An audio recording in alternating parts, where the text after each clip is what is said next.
ஆண்டவர் இயேசு கிறிஸ்துவில் அன்பிற்கினிய தலைவாசல் பங்கு தந்தை அருள்பணி பீட்டர் ஜான் பால் அவர்களே, என்னோடு இணைந்து இந்த உன்னதமான பலியை நிறைவேற்றுகின்ற அருள் பணியாளர்களே, அன்பார்ந்த அருள் சகோதரிகளே, தலைவாசல் பங்கை சார்ந்த அனைத்து நம்பிக்கையாளர்களே, மிக முக்கியமாக இன்றைக்கு புதுநன்மை உறுதி பூசல் பெற இருக்கின்ற குழந்தைகளே,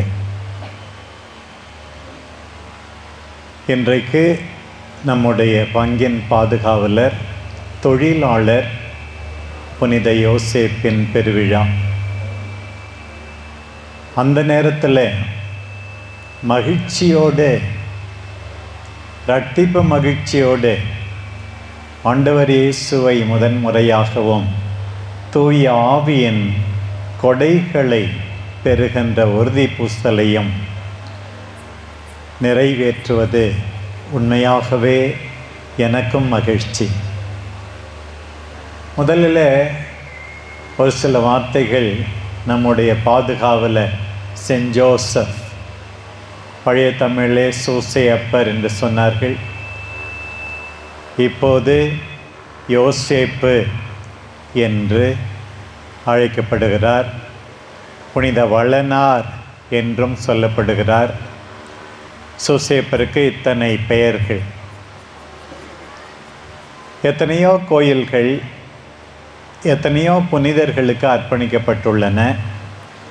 உழைப்பாளர்கள் நிறைந்த, சாதாரண மக்கள் நிறைந்த நம்முடைய தலைவாசல் பகுதியிலே உழைப்பாளரான புனித யோசேப்புக்கு ஒரு ஆலயம் இருப்பது, அவருடைய பாதுகாவலில் இந்த பங்கு மக்கள் எல்லாரும் இருப்பது உண்மையாகவே மிகவும் ஆறுதல் அளிக்கின்ற ஒரு செய்தியாக இருக்கிறது.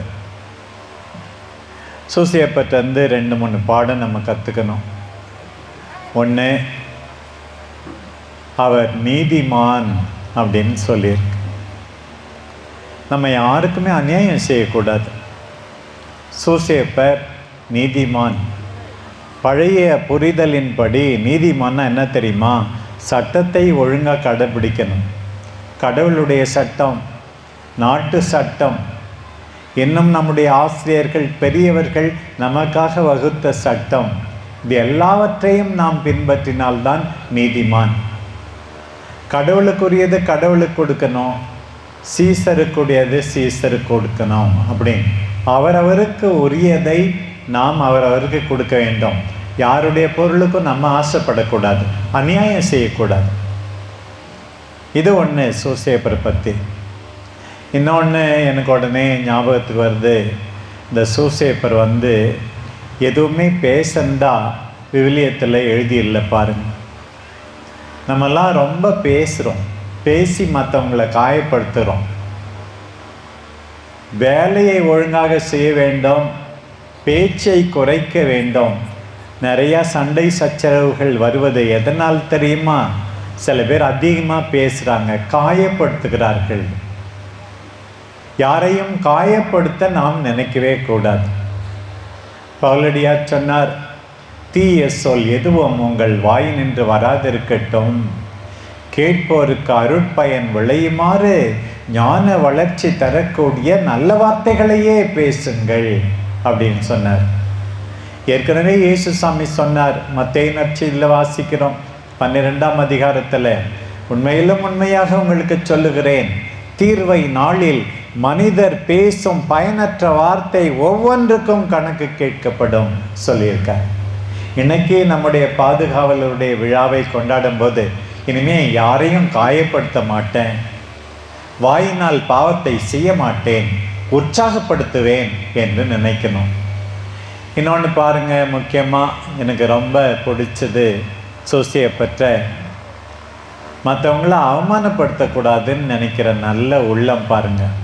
தப்பு செய்யாதவங்க யார் இருக்காங்க? பிள்ளைகளே, சகோதர சகோதரிகளே, எல்லாரும் தான் தப்பு செய்கிறாங்க. அன்றைக்கு மரியா எவ்வாறு கடவுளின் ஆவியாரால் தான் கருவுற்றிருக்கிறார் என்று அவருக்கு தெரியாது. இருந்தாலும் அவமானப்படுத்தக்கூடாது என்பதற்காக ரகசியமாக அனுப்பிடலான்னு தான் நினச்சிக்கிட்டு இருந்தார்.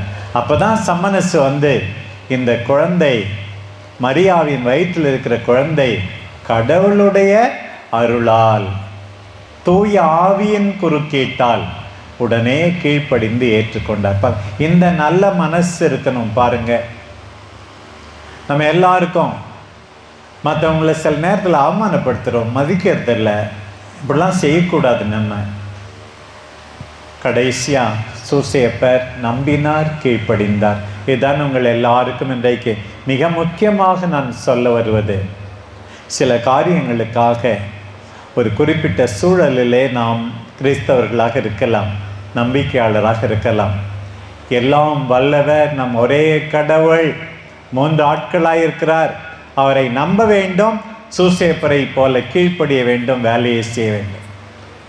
கடவுள் தம் தூதர் வழியாக கூப்பிடுகிறார், உடனே சூசையப்பர் கீழ்ப்படுகிறார்.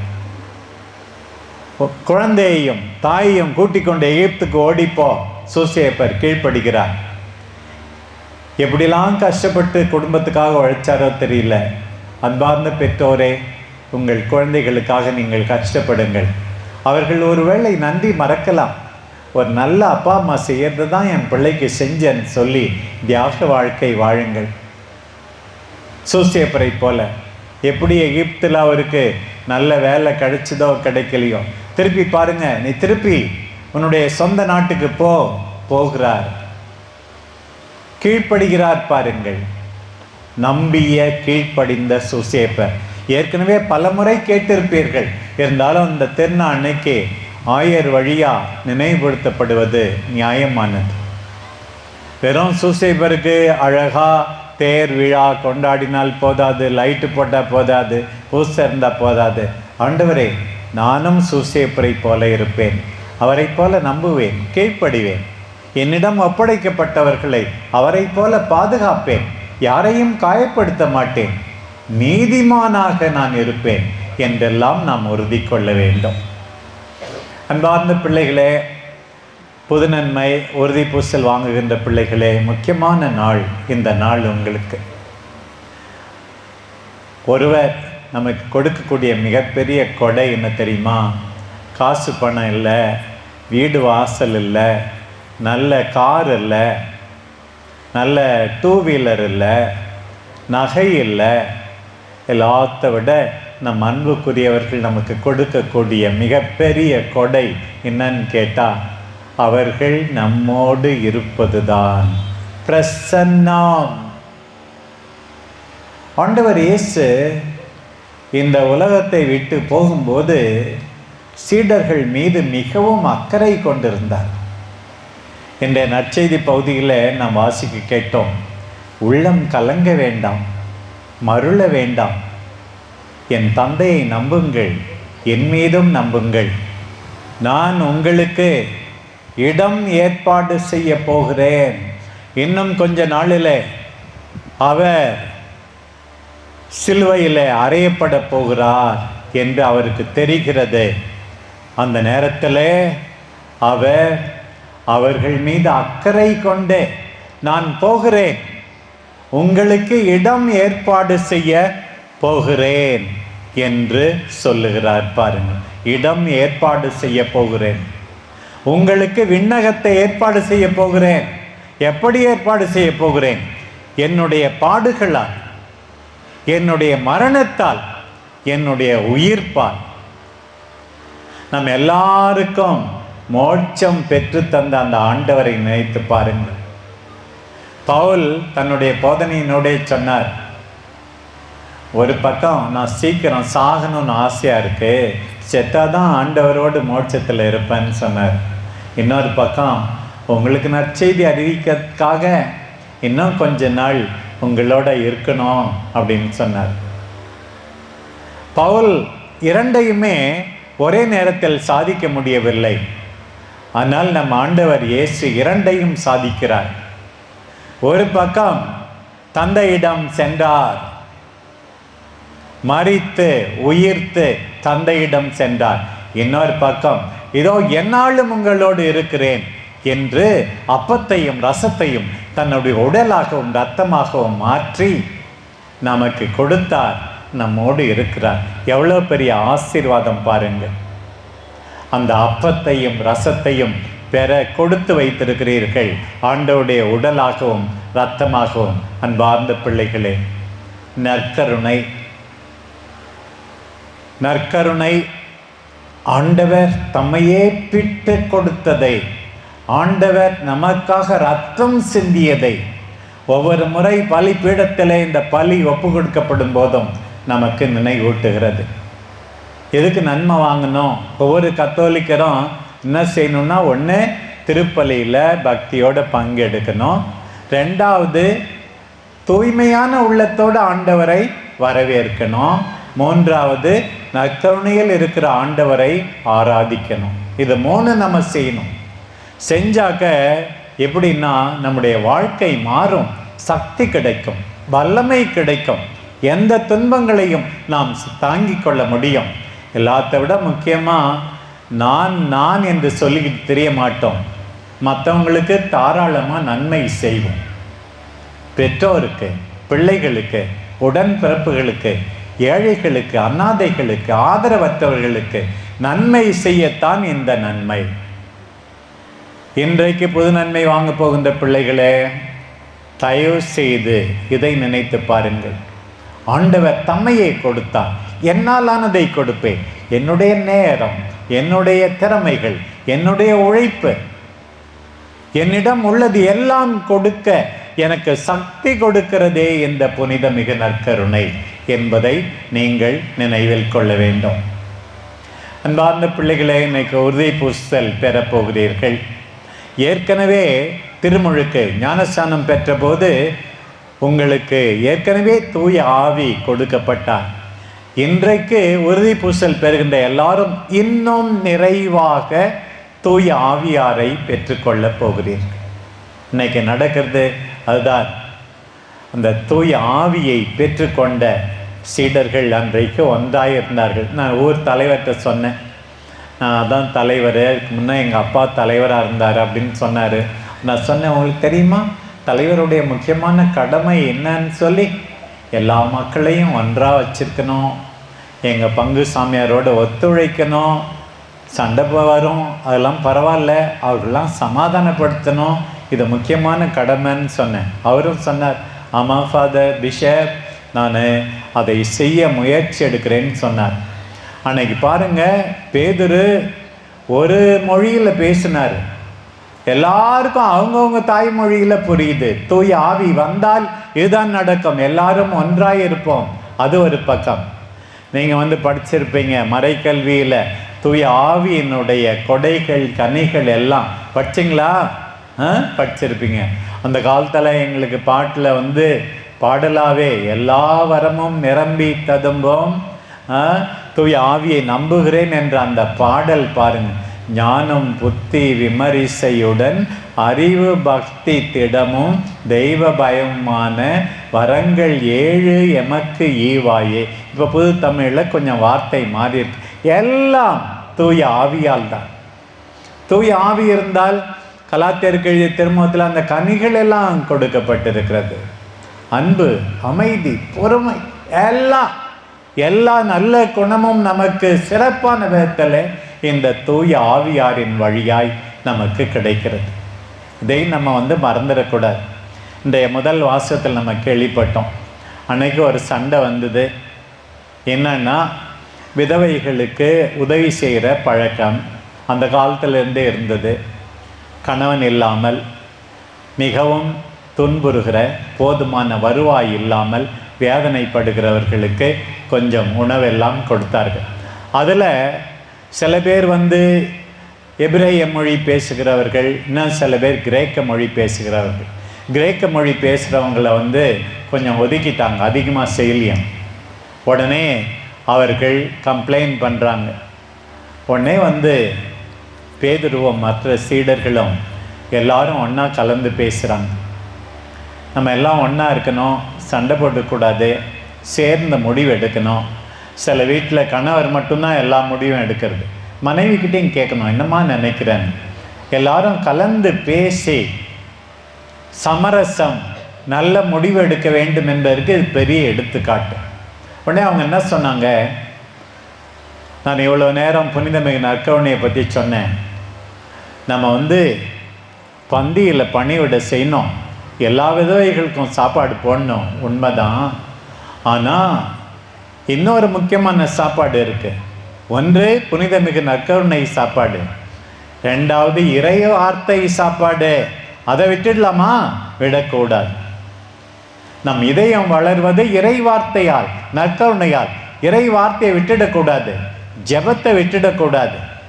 ஜெபிக்க வேண்டும், இறை வார்த்தையை வாசிக்க வேண்டும், கேட்க வேண்டும், தியானிக்க வேண்டும் அப்படின்னு சொல்லிட்டு, சரி 7 பேரை நம்ம இந்த பந்தியில் பணிவிடை செய்ய நம்ம தேர்ந்தெடுப்போம் அப்படின்னு. எப்படிப்பட்டவங்கள தேர்ந்தெடுக்கிறாங்க பாருங்கள். இதுவும் நமக்கு ஒரு நல்ல பாடம். ஒன்று, மிக முக்கியமாக அவர்கள் தூய ஆவியால் நிறைந்திருக்க வேண்டும். இன்றைக்கு தூய ஆவியால், அன்பார்ந்த பிள்ளைகளே, நீங்கள் நிறைய போகிறீர்கள். தூய ஆவியால் நிறைந்திருந்தால் தான் எந்த வேலையும் ஒழுங்காக செய்ய முடியும், நேர்மையாக இருக்க முடியும். அன்னைக்கு பாருங்க, 2வது தூய ஆவியின் கொடையை உங்களுக்கு தெரியும். இன்னைக்கு சொல்லியிருக்கு, ஞானம் நிறைந்தவர்களாக இருக்க வேண்டும். வெறும் அறிவு இருந்தால் மட்டும் போதாது, ஞானம், நல்லது எது கெட்டது எதுன்னு தெரியணும், ஞானம் நிறைந்தவராக இருக்கணும் அப்படின்னு சொல்லியிருக்கு. அடுத்தது 3வது, அவர்கள் மக்களுடைய நன்மதிப்பை பெற்றிருக்க வேண்டும். நல்ல பேர் இருக்கணும். சில பேர் எவ்வளோ வேலை செய்வாங்க, பேரே கெட்டு போச்சு. Persons of integrity, good reputation, நல்ல பேர் இருக்கணும், பேரை கெடுத்துக்காத. அப்படிப்பட்டவங்க தான் தலைவராக இருந்து இந்த வேலையை செய்யணும்னு சொல்லி இந்த பந்தியில் பணிவிட செய்யறதுக்காக 7 பேரை தேர்ந்தெடுத்தாங்க. உடனே பார்க்குறோம், தொடர்ந்து ஸ்டீஃபன் முடியப்பர், அவரும் இறைவார்த்தையை அறிவிக்கிறார். பந்தியில் பணிவிடை மட்டும் செய்யலை. அப்புறம் பாருங்க, பிலிப்புன்னு ஒருத்தர், அவரும் இறைவார்த்தை அறிவிக்கிறார். பாருங்க, இறை வார்த்தை அறிவிக்க வேண்டியது மிக மிக முக்கியம். அதைத்தான் இன்றைய 2வது வாசகத்தில் வாசித்தோம். பிள்ளைகள் எல்லாரும் அழகாக முன்னுரை, வாசகம் எல்லாம் அழகாக வாசித்தீர்கள். நன்றாக தெளிவாக இருந்தது. இந்த 2வது வாசகத்தில் கூட நாம் என்ன கேள்விப்படுகிறோம்? ஆண்டவர் இயேசு மூலைக்கல், உயிருள்ள கல். அந்த கல்லுன்னா பாறை, நம்முடைய பாதுகாப்பு. அவரை உடைக்க முடியாது. நீங்களோ தேர்ந்தெடுக்கப்பட்ட எண்ணம், அரச குருத்துவ திருக்கூட்டம், கடவுளுடைய மக்கள். நம்ம எல்லாருடைய கடமை என்னவாம்? அந்த ஆண்டவரை நாம் பற்றி கொண்டு அவரை அறிவிக்க வேண்டும். உங்களை இருளினின்று வியத்தகு ஒளிக்கு அழைத்த அவரை எடுத்து சொல்ல வேண்டியது உங்கள் கடமை. நாம் எல்லாரும் நற்செய்தி அறிவிப்பாளர்கள். சேலம் ஆயர் மட்டுமல்ல, இந்த அருள் பணியாளர்கள் மட்டுமல்ல, இந்த பொது நன்மை உறுதி பூசல் வாங்குகிற எல்லாரும் நற்செய்தி அறிவிப்பாளர்கள். தூய ஆவியை பெற்றுக்கொண்டு நற்செய்தி அறிவிக்க வேண்டும். கன்ஃபர்மேஷன், திடப்படுத்தப்படுகிறீர்கள், உறுதிப்படுத்தப்படுகிறீர்கள், உங்கள் நம்பிக்கைகளை ஆழப்படுத்தப்படுகிறீர்கள். ஆண்டவருக்கு சாட்சிய வாழ்வு. ஒரு பக்கம் வார்த்தையால், இன்னொரு பக்கம் மிக மிக முக்கியமானது நம்முடைய வாழ்க்கையால். நல்ல பிள்ளைங்களா இருங்க. நான் அடிக்கடி சொல்வேன், நல்ல பிள்ளைன்னா என்னை பொறுத்த வரைக்கும் எப்படி தெரியுமா? பக்தியான பிள்ளைகள், கஷ்டப்பட்டு படிக்கின்ற உழைக்கின்ற பிள்ளைகள், கனிவான இரக்கம் நிறைந்த பிள்ளைகள், தாழ்ச்சி நிறைந்த பிள்ளைகள், நன்றியுள்ள பிள்ளைகள். இதுதான் உங்கள் சாட்சிய வாழ்வு. வாழ்ந்து காட்ட வேண்டும். அன்பார்ந்த குழந்தைகளே, அன்பார்ந்த சகோதர சகோதரிகளே, நான் பகிர்ந்து கொண்ட இந்த செய்திகளை மனத்தில் இருத்தி இதுநாள் வரை எப்படி வாழ்ந்தோமோ, இனிமேலாவது புனித சூசையப்பரை போல, இன்றைய இறைவாக்கு பகுதிகள் நமக்கு அழைப்பு விடுப்பதைப் போல நாம் எல்லாரும் நம்முடைய வாழ்வால் நற்செய்தி அறிவிப்போம். நம்மை இருளினின்று ஒளிக்கு அழைத்த இறைவனின் வியத்தகு செயல்களை அறிக்கையிட்டு வாழ்வோம். நம் அன்பு தாய் அன்னை கன்னிமரியா, நம்முடைய பாதுகாவலர் புனித சூசையப்பர், நமக்காக பரிந்து பேசுவார்களாக. ஆமேன்.